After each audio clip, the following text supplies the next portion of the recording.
Salaamaaleykum chers internautes de la CCB TV ñu ngi leen di nuyu di leen jox seen wàccuwaay tey nag entretien spécial la ñu amal avec une dame de renommée je dirais dans un secteur bien déterminé donc avant loolu yëpp ñu ngi leen di ne déwénati leen baal leen ñu àq si tabaski bi ñu jógee di leen baal àq également yàlla ñu yàlla fekkelee at yu bëri tabaski. Et voilà contentement la ñu am ak mbégte gis nañu seen réaction vis-à-vis de CCB TV donc ñu ngi leen di jokkanjal comme on le dit en séeréer comme je le suis donc asalaamaaleykum soxna Amika ñu ngi lay nuyu di la jox sa wàccuwaay tey ñu ngi ñëw ak yow pour wax ak yow ci benn entretien bi nga xamante ni du yàgg mais peut-être ñëpp dinañ ci xam kan mooy Amika exactement xam Amika qu'est-ce qu'elle veut faire dans sa vie donc. xam nga bàyyi la nga présenté wu après voilà ñu attaqué question directement.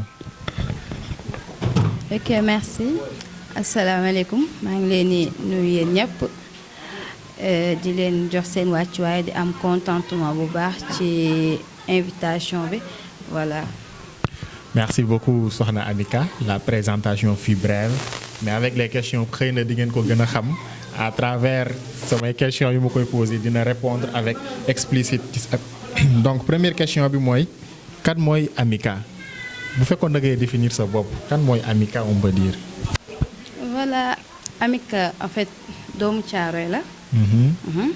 Parce que je suis connue plus sur le nom de Mika. Thiaroye laa juddoo yaroo fi màggee fi et tout je suis technicienne des travaux agricoles. Voilà en même temps acteur communautaire. Au niveau de Thiaroye et entrepreneur social. D'accord donc Mika. si je peux t'appeler ainsi.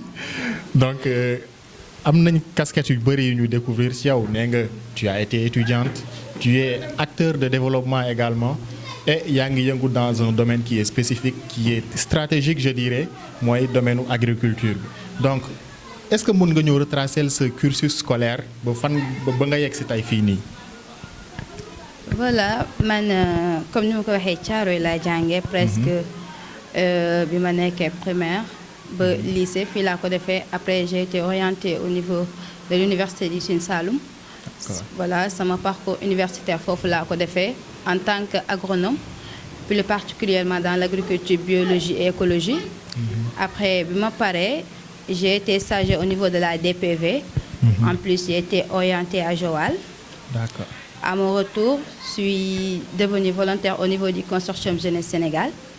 Après, j'ai été lauréate à l'école des entrepreneurs évolutionnaires, d'où j'ai connu l'entrepreneuriat, la puissance personnelle et l'intelligence du métier. Et après tout ça, j'ai été recrutée par l'ENAP, École nationale d'administration pénitentiaire, dans le domaine agricole, d'où je travaille maintenant. Et là aussi, je suis en formation parce que je ne me consacre pas uniquement dans mon travail. Je m'investis, mais n'empêche, je suis en formation dans le marketing digital et je suis en même temps lauréate dans le programme de mentorship où ultérieurement je serai futur mentor dans le domaine de l'agrobusiness, Inch'Allah. Donc on a en face de nous une future mentor de l'agriculture, on peut dire. Donc mun nañu wax sa jaar-jaar peut-être mun na inspirer beaucoup de jeunes de Thiaroye car ñëpp xam nañ ko vivre dans la banlieue avec tous les représailles qui peuvent y avoir nga dem ba réussir dans ta vie.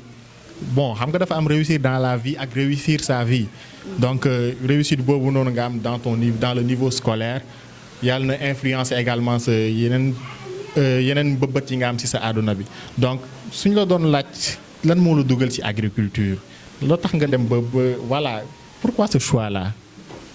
En fait agriculture nekk woon sax sama choix mais sama choix papa la woon. D'accord. Parce que moom moo ma toppoon. Après bi ma amee bac ci samay choix moom moo ma doon imposer à ce que ma def agriculture. D'accord. Bi ma demee université. Suivre formation ba pare. En fait c'était pas quelque chose que j'aimais. Après dama ko bàyyi dem defi informatique. D'accord. Mais après nag bi mu décédé je me suis posé la question. En fait pourquoi sama papa tout le temps muy insister à ce que ma faire agriculture. S'il a décidé à ce que ma ne pour en fait découvrir lan moo tax mu si doon insister. Ma ne naa retourner comme am naa diplôme bi te le fait que ma koy teg de perte temps. naa ci retourné wu après jour bi ma décidé retourné wu ci imposer sama bopp présenter sama CV c'est le même jour que j'ai été recrutée. Ah d'accord, je vois. Ah ça c'est très bien, donc ça démontre que ni agriculture nekk na domaine boo xamante ni sénégalais yi duñ ko explorer le plus souvent parce que yaa ngi koy wax bi nga amee sa diplôme bi t'as pas mis longtemps voilà pour pouvoir être recruté par l'ENAMC, l'ENAM. Donc c'est une très bonne idée. Le fait déjà d'entrer dans le domaine de l'agriculture, surtout étant une femme, ce n'est jamais évident. Donc nous t'encourageons vraiment à aller de l'avant. Et actuellement, on a vu que beaucoup de pays africains ñu ngi wax ni dañoo bëgg souveraineté alimentaire, dañoo bëgg sécurité alimentaire. Parce que boo xoolee ici au Sénégal, exemple, dañuy ndekkee Ukraine parce que céréales yi Russie moo tax guerre Ukraine-Russie bi impacté na beaucoup si suñu agriculture, si suñu dundin parce que beaucoup de céréales foofu lañ koy jëlee. Ceeb bi tamit on a constaté que ceebu mbay bi souvent gars yi duñ ko utiliser, ils préfèrent jël ceebu Thaïlande bi. Également bon dans plein d'autres domaines amuñu si suñu souveraineté alimentaire. Yow quel est ton avis vis-à-vis de ça ba xam Sénégal mën na prétendre avoir une sécurité alimentaire, une souveraineté alimentaire et comment pouvoir y accéder en tant qu'agriculteur toi? En fait man loolu laa si wax mooy man je me dis que peut-être Sénégalais dafa ñàkk a gëm boppam. mais su gëmoon boppam yaakaar naa ni souveraineté alimentaire boobu dinañ ko atteindre parce que on parle de sécurité alimentaire, on se bat pour ça alors que on a tous les ressources dont on a besoin pour atteindre ce fléau.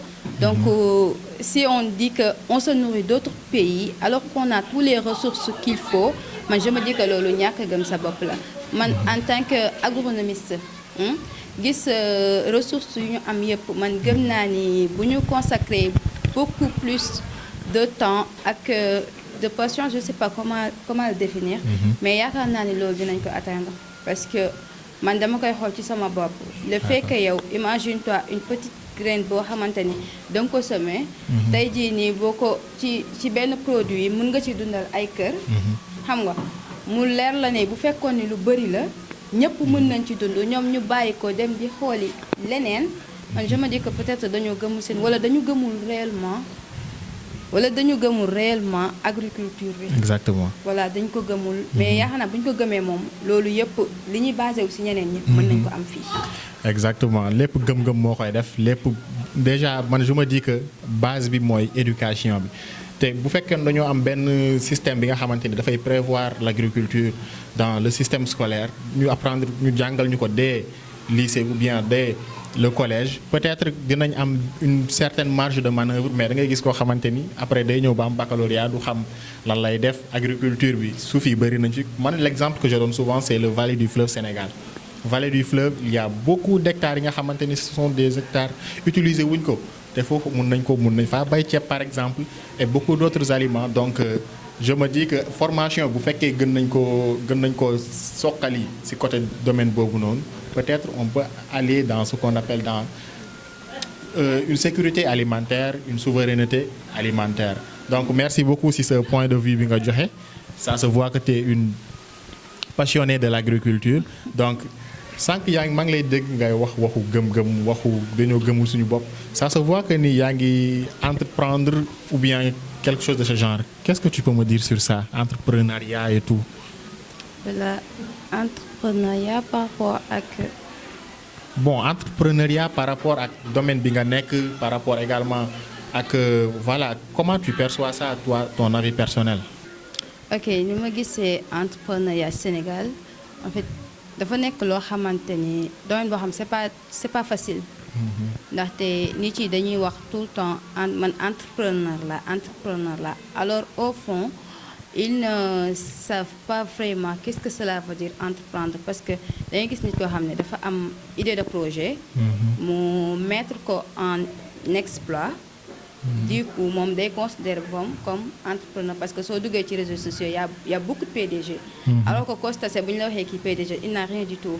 Exactement. C'est-à-dire ñoom ni ñu jàppee entrepreneur ak entrepreneur en fait nu muy demee c'est diamétralement opposé. Man je me dis que gëm-gëm boobu lu tax ma wax ko mooy entrepreneur c'est le fruit de son milieu. Bien sûr. Tu vois man gëm-gëm bi ma am sama bopp c'est quelque chose boo xam ne am na ci benn partie personnelle am na ci beneen partie professionnelle. Exactement. Voilà ñaar yooyu la mettre en concordance. ba mu def li nga xamante ni moom laa nekk tey. bu fekkee nag c'est au niveau du Sénégal.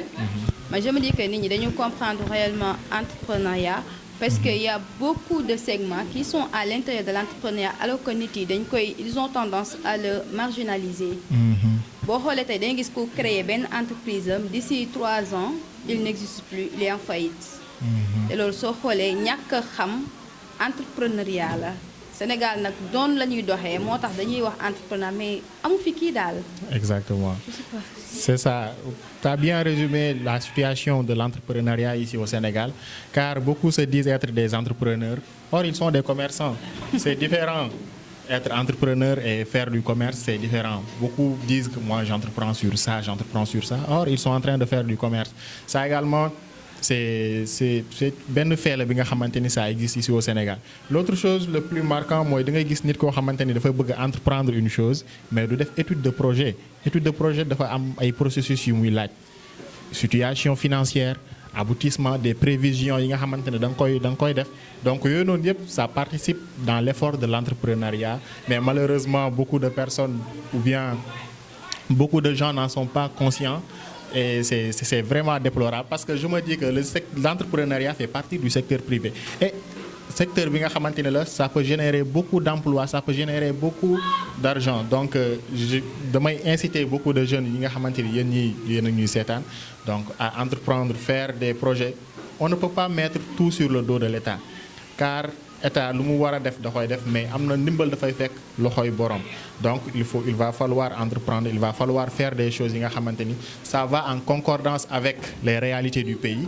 Entreprendre ne veut pas dire je veux faire ça xaama ñëw def ko non dafa am étude fi nga nekk localité bi, étude zone bi nga nekk, également sa situation financière. Donc ça j'exhorte vraiment les jeunes à pouvoir faire des sessions de formation car il y a des masterclass en entrepreneuriat, en développement personnel, en art oratoire, donc tout ce qui touche avec. Donc damay profiter de cette occasion pour pouvoir lancer un message aux jeunes. Donc foncez, n'ayez pas peur de quoi que ce soit. Donc toi tu es une femme. Vraiment quand je vois ton parcours, je me dis que tu es une battante. Donc ban conseil ngay jox yeneen xale yu jigéen yi surtout ceux qui sont dans la banlieue nga xamante ni bëgg nañ réussir leur vie bëgg nañ également réussir dans l'agriculture. Quel est le conseil que pourrez-vous les prodiguer quoi? Man de lu ma leen di conseiller mooy en fait su fekkee da nga nekk jigéen nekk ndaw. bul yaakaar ci kenn parce que fekk yaa ngi yaakaar ci sa bopp. di ngay def ay efforts. Exactement. Mais bu fekkee da nga yaakaar ci doomu aadama jamais. Tu ne pourras pas rêver le meilleur de toi pour mën a def ay exploits.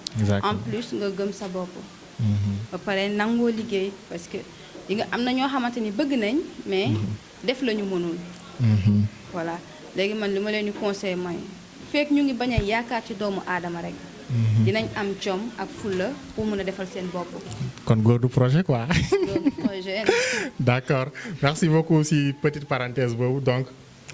dañuy ñëw ci deuxième partie ñu xam nañ ni Thiaroye nga dëkk Thiaroye nga yaroo Thiaroye nga màggee fi wax nga ko tamit sànq fii nga defee l'essentiel de tes études donc noo gisee actuellement Thiaroye est-ce que développement am na fi carrément parce que bon développement mënta ñàkk mais est-ce que mënuñoo def encore mieux selon toi?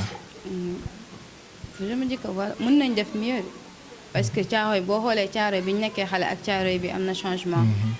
Bien vrai que mi ngi développé mais il y a des choses qui manquent parce que développement gox mi ngi dépend ci jeunes yi.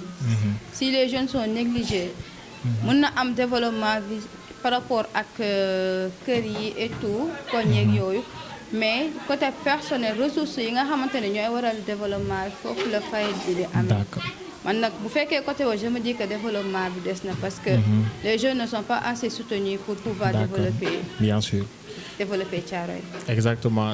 Des fois, dans des localités, ce sont les jeunes même qui se mobilisent à travers des fonds propres pour réaliser des choses. Donc, ce sont des choses que dañ koy saluer comme récemment à Thiès. J'ai eu un ami, ñoom seen koñ seen localité ce sont eux qui se sont mobilisés à travers des fonds propres pour faire des travaux de pavage donc loolu noonu dafa baax ci communauté dafa baax ci dëkk parce que xam nañ ni fii Sénégal dafa bëri suuf da ngay sañse balaa ngay yegg rek da ngay pënd donc loolu noonu yëpp mun naa ne ce sont des jeunes engagés ñoo koy def xaaruñu dara ci état donc développement du voilà du doon lu ndaw juste que processus la processus bi étape bi boo ko franchiré da ngay demaat ci beneen étape et développement bi également nekkul seulement sur le point financier également il y a le volet pédagogique il y a et cetera de domaine donc voilà di exhorter le maire de Thiaroye voilà mu gën a def daal xale daal ñu koy réclamer comme on le dit. voilà ñu ngi koy réclamer voilà. ginnaaw loolu bon dañuy dégg ay échos disant que waa ASC Rochette dañ laa bëgg a dugal ci seen bureau et tout qu'est-ce que t'en penses de ça. en fait ASC Rochette bureau bi. maay présidente commission féminine bi. d'accord. voilà ci bureau bi laa bokk déjà. ok kon yaa ngi ci bureau bi. voilà donc tout ce qui est section féminine yow yaa koy gérer et tout. c'est ça. ah ça c'est bien machallah donc ASC Rochette jàppaleen bu baax soxna Amika car elle fait votre fierté vraiment car faut tourner ci Thiaroye rek moom ngay dégg parce que dafa elle a l'abnégation elle est brave elle est courageuse donc loolu noonu baax na ci gox surtout développement góor baax na jigéen baax na loolu noonu tamit dañ ko war gën a xoolaat parce que souvent da ngay xool association yu ci bëri ce sont les garçons qui dirigent ce sont les hommes qui dirigent et on marginalise souvent les femmes donc loolu fléau bi nga xamante ne dañ ko waroon voilà c'est de l'époque révolue je dirais donc ce fut vraiment un plaisir de recevoir soxna Amika ici à la CCB TV donc quels sont vos derniers mots de la fin. damay remercier encore une fois. yéen ci invitation bi. voilà di remercier waa Thiaroye bu baax. parce que comme li ma la wax l'entrepreneur est le fruit de son milieu kon tey lépp nu ma mel. c'est grâce à Thiaroye donc di ko remercier bu baax di remercier bu baax waa Thiaroye voilà. Ah, merci beaucoup soxna Amika ce fut vraiment un plaisir Mamadou Ndiaye pour vous servir CCB également la meilleure chaîne YouTube ici au Sénégal Mortala Ba qui fait un travail acharné je dirais merci beaucoup à toute la communauté de la CCB TV on se donne rendez-vous pour une nouvelle émission prochainement Inch'Allah.